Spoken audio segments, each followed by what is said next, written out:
As I said, this is a balancing act. Theresa May has been at the Home Office since 2010, been Prime Minister now for just under a year. She will feel, and I'm sure she will argue, that the security services have the appropriate resources and powers, but right now I think it's about addressing the situation at hand, the situation that emerged. Here comes the Prime Minister.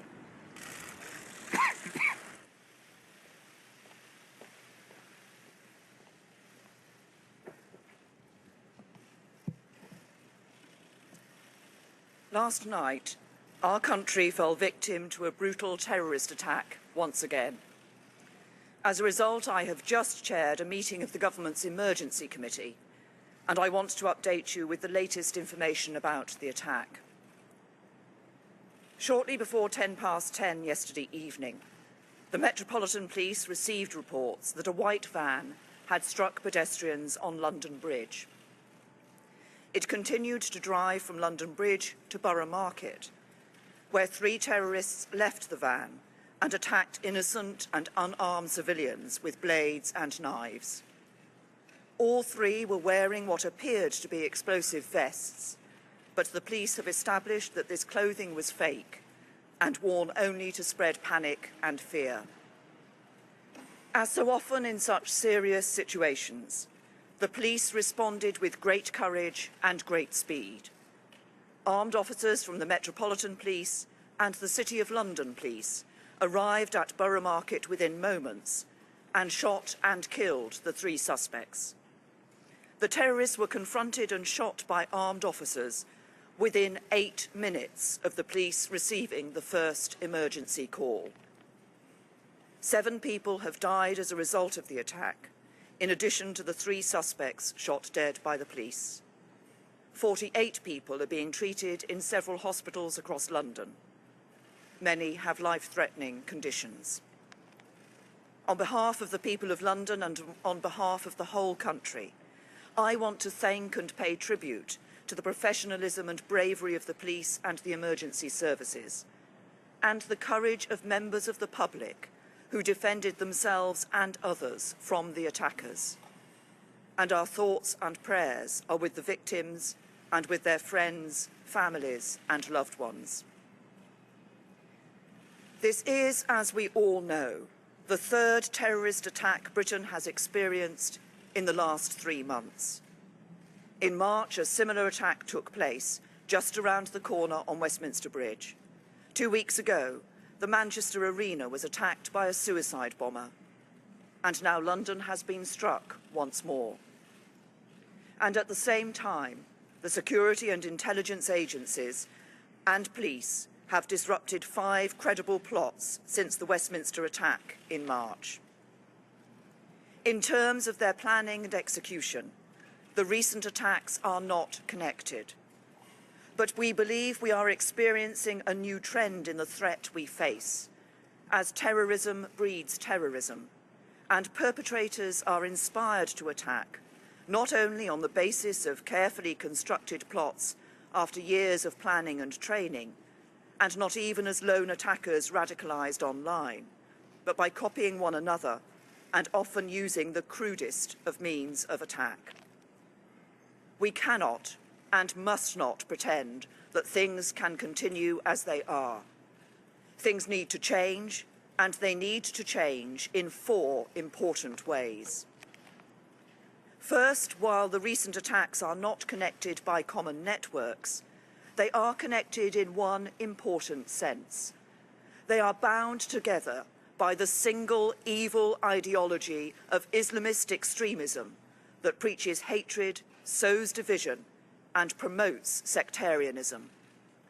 It is an ideology that claims our Western values of freedom, democracy, and human rights are incompatible with the religion of Islam. It is an ideology that is a perversion of Islam and a perversion of the truth.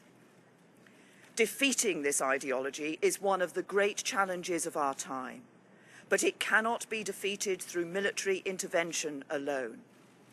It will not be defeated through the maintenance of a permanent defensive counter-terrorism operation, however skillful its leaders and practitioners. It will only be defeated when we turn people's minds away from this violence and make them understand that our values, pluralistic British values, are superior to anything offered by the preachers and supporters of hate. Second, we cannot allow this ideology the safe space it needs to breed. Yet that is precisely what the internet and the big companies that provide internet-based services provide. We need to work with allied democratic governments to reach international agreements that regulate cyberspace to prevent the spread of extremist and terrorism planning. And we need to do everything we can at home to reduce the risks of extremism online. Third, while we need to deprive the extremists of their safe spaces online, we must not forget about the safe spaces that continue to exist in the real world. Yes, that means taking military action to destroy ISIS in Iraq and Syria, but it also means taking action here at home. While we have made significant progress in recent years, there is, to be frank, far too much tolerance of extremism in our country. So we need to become far more robust in identifying it and stamping it out across the public sector and across society. That will require some difficult and often embarrassing conversations. But the whole of our country needs to come together to take on this extremism. And we need to live our lives not in a series of separated, segregated communities, but as one truly united kingdom. Fourth, we have a robust counter-terrorism strategy that has proved successful over many years. But as the nature of the threat we face becomes more complex, more fragmented, more hidden, especially online, the strategy needs to keep up. So in light of what we are learning about the changing threat, we need to review Britain's counter-terrorism strategy to make sure the police and security services have all the powers they need. And if we need to increase the length of custodial sentences for terrorism-related offences, even apparently less serious offences, that is what we will do. Since the emergence of the threat from Islamist-inspired terrorism, our country has made significant progress in disrupting plots and protecting the public. But it is time to say enough is enough. Everybody needs to go about their lives as they normally would. Our society should continue to function in accordance with our values. But when it comes to taking on extremism and terrorism, things need to change. As a mark of respect, the two political parties have suspended our national campaigns for today. But violence can never be allowed to disrupt the democratic process. So those campaigns will resume in full tomorrow. And the general election will go ahead, as planned, on Thursday.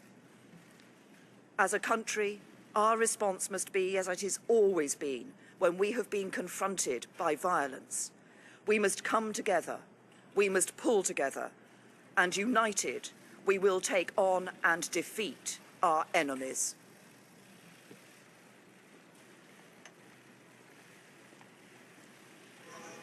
Okay. Speaking outside Downing Street, saying things need to change. Now, we can bring you some breaking news now because we're hearing about a live police operation in Barking. Martin Brunt, our crime correspondent, has the latest. Martin, what can you tell us? I understand there was a very dynamic police raid this morning, which may have begun as early as 7 o'clock.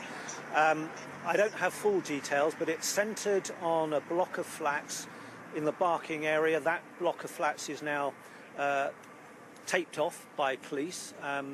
Some detail that I was told by somebody who had witnessed something of what had gone on this morning talked about a number of potential suspects being tackled by police. It's not clear whether there have been arrests or how many arrests were made.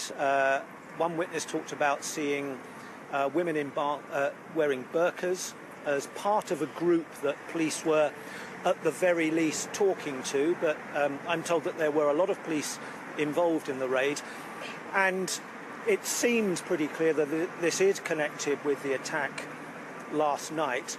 And if indeed it is, it would rather suggest that police may well have identified one or more of the attackers from last night, to have moved like this within a few hours, to have gone in a very determined, high-profile way in the community around that block of flats, does suggest that police are making some good progress so far in the investigation in terms of identifying who was involved last night.